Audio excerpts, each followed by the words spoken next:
Në një takim me kandidatet për deputetet të Aleancës për Shqipëri Madhështore në Tiranë, kryetari i Partisë Demokratike Sali Berisha akuzoi mediat kombëtare për censur të organizuar ndaj opozitës, që sipas tij punojnë për qeverinë. Ai theksoi se censura mund të kapërcet vetëm në takime të drejtpërdrejta me qytetarët dhe tha se modeli amerikan i fushatës së Donald Trump është dëshmi e kësaj strategjie.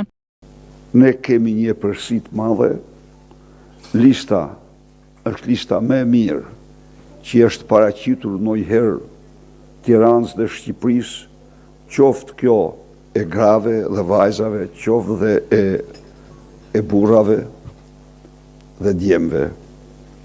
Ne në këtë garë konkurojmë me zonja, zonjushe të shquara, me një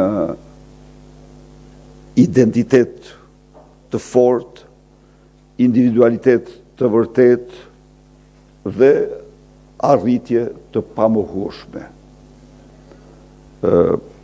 Në këtë aspekt theksoj se nuk kanë patur ndonjëherë qytetarët e Tiranës një përfaqësi kaq të aftë, kaq të mirë për ta në parlamentin e ardhshëm. E përsia jonë tjetër e pamohueshme është programi ynë. Berisha vlerësoi lart listën e kandidatëve për deputet dhe theksoi e përsinë e tij që sipas tij PD ka në terren dhe në program. Ai deklaroi se opozita ka një plan të detajuar të zbatueshëm 100% që nga dita e parë e qeverisjes. Ndër propozimet më të forta, Berisha përmendi faljen e çdo gjobe dhe kamate për qytetarët dhe bizneset e vogla që nga viti 1992 deri më 11 maj 2025, duke cilësuar këtë si një akt drejtësie ndaj padrejtësive të shumta të krijuara ndër vite.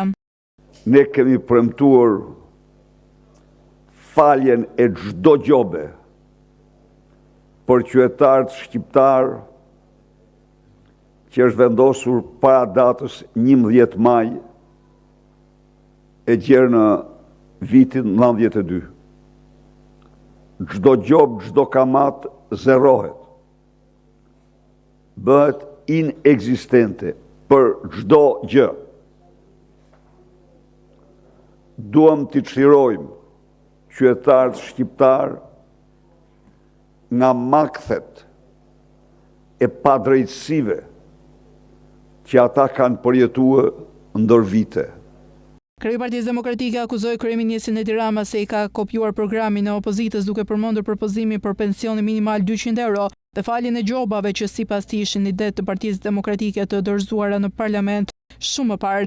Ai tani kopjon pjesën e programit tonë, ndërsa një vit më parë refuzonte ato me arrogancë. Sot mundohet të ngjajë me një personazh televiziv, por qytetarët nuk mashtrohen më, u shpreh Berisha në takimin me gratë deputete për qarkun e Tiranës.